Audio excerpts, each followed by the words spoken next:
Kwa majina naitwa Sami Choge, Sub County Commander Sotik. Kwa vile umeona umepata habari kuwa tumepoteza mmoja wa officers ambao anafanya Kenya Prison.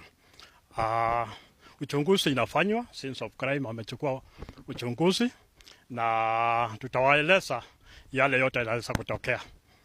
Kwa sasa hivi sitaweza kuongea mambo yote. Huyo officer anaitwa Abigail Chepkemboi, anafanya kazi hapa Prison Sotik. Nafikiri tutawasiliana wakati tutapata uchunguzi kamili. Asanteni.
Kwa majina naitwa Sami Choge, Sub County Commander Sotik.